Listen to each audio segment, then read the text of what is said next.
Welcome, dear viewers. Today we delve into the topic of 5 ways Islam strengthens faith.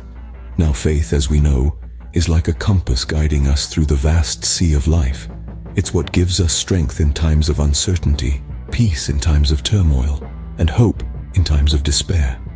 But how does one strengthen this faith? Well, that's precisely what we'll be exploring today.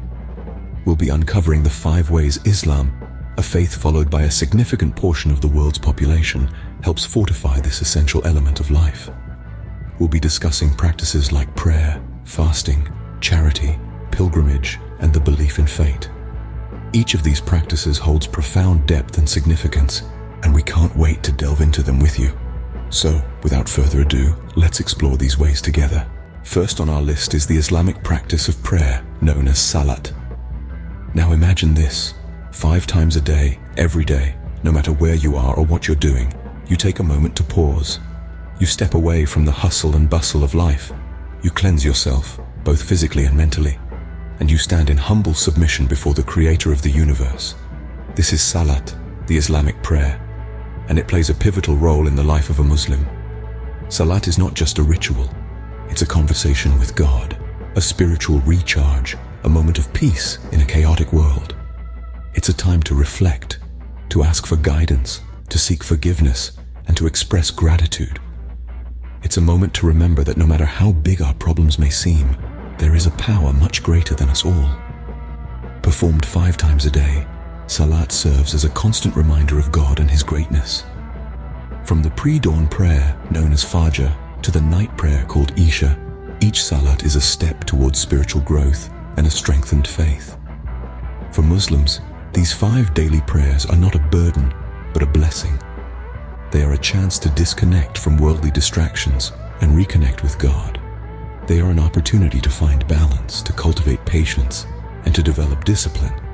They are a means to seek solace, to find strength, and to experience tranquility.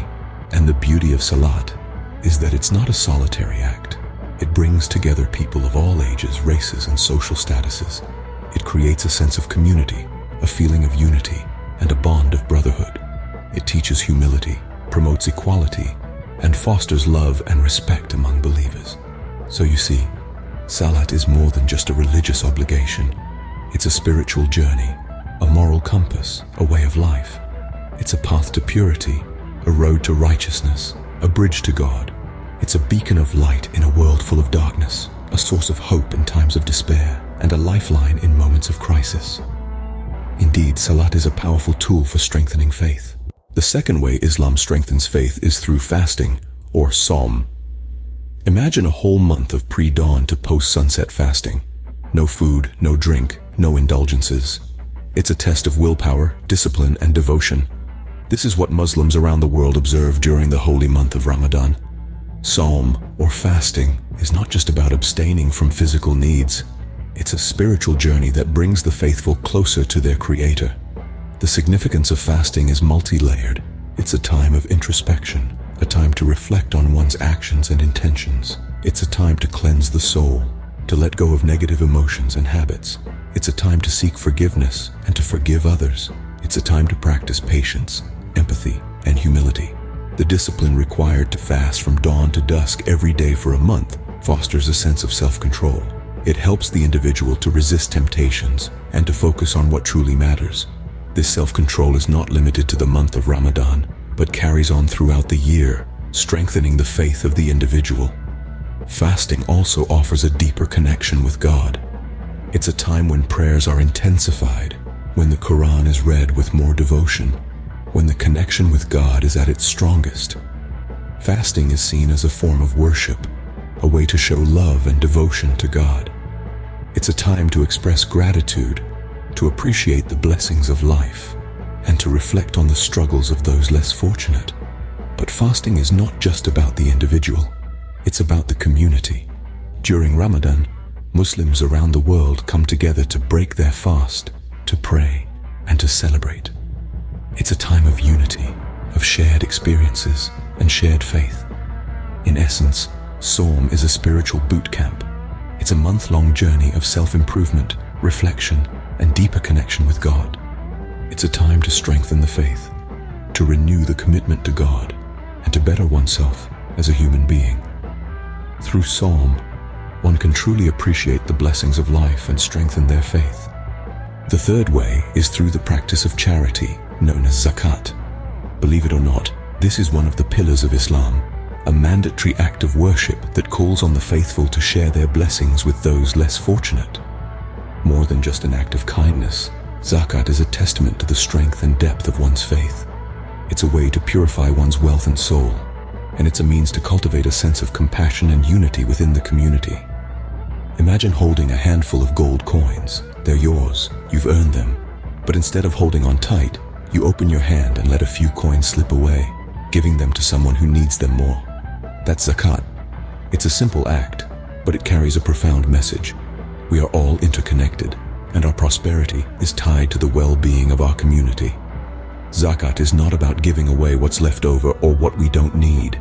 It's about sharing a portion of our wealth, usually 2.5%, regardless of how much or how little we have. It's a commitment that every Muslim makes, not just once but every year. This practice of giving not only helps alleviate poverty and inequality, but it also serves as a powerful reminder of our shared responsibility towards each other. It fosters empathy, compassion, and a sense of belonging, all of which strengthen our faith. But zakat isn't just about money. It's about time, effort, and kindness too. It's about helping others, not because we have to, but because we want to. Because we understand that our faith is not just about our relationship with God, but also about our relationships with each other.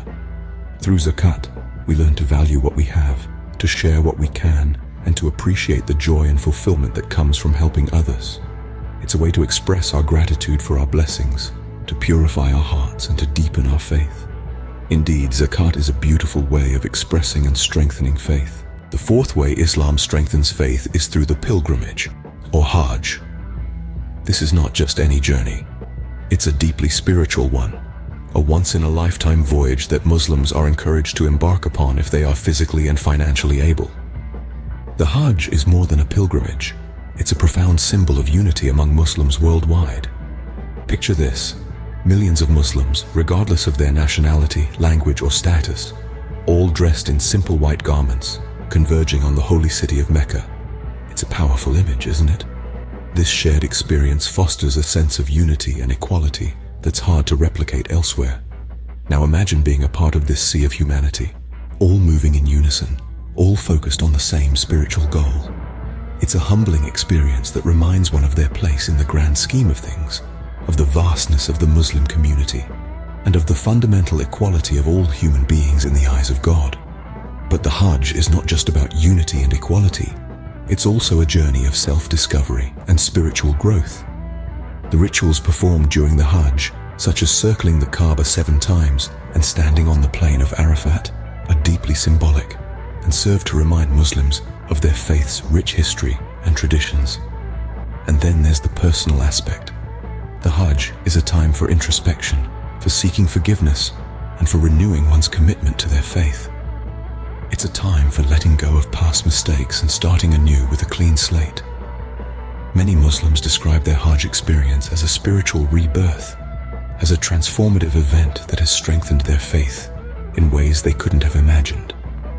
In conclusion, the Hajj is an extraordinary journey that offers Muslims a unique opportunity to deepen their faith, to connect with their fellow Muslims, and to recommit themselves to the principles and values of their religion. Hajj truly is a spiritual journey that strengthens faith in remarkable ways. The fifth and final way Islam strengthens faith is through belief in fate, or qadar.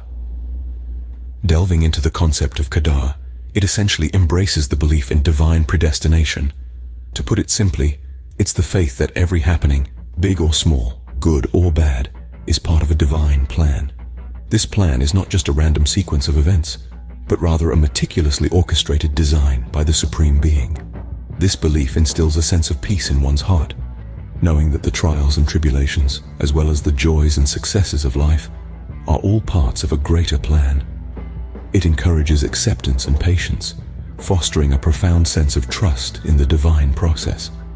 Imagine the strength of faith required to wholeheartedly accept that everything that transpires in our lives is a part of a divine plan. This acceptance can bring about a serene tranquility a resilient faith, and a life lived in harmony with the divine will. Belief in Qadar is indeed a powerful faith-strengthening concept in Islam. So, these were the 5 ways Islam strengthens faith. We embarked on a journey together, exploring the powerful pillars of prayer, fasting, charity, pilgrimage, and belief in fate, each offering a unique path to strengthen our faith. Prayer, or salat, keeps us connected with our Creator, while fasting, or sawm, teaches us self-discipline and empathy. Charity, or zakat, allows us to support those in need, fostering a sense of community. The pilgrimage, or hajj, is a profound journey of self-discovery and spiritual fulfillment. Lastly, belief in fate, or qadar, encourages us to trust in the divine plan, instilling peace in our hearts. As we conclude this journey, let's take a moment to reflect on these practices and beliefs. Which resonates with you the most? Which of these ways are you planning to work on first? We'd love to hear from you in the comments below.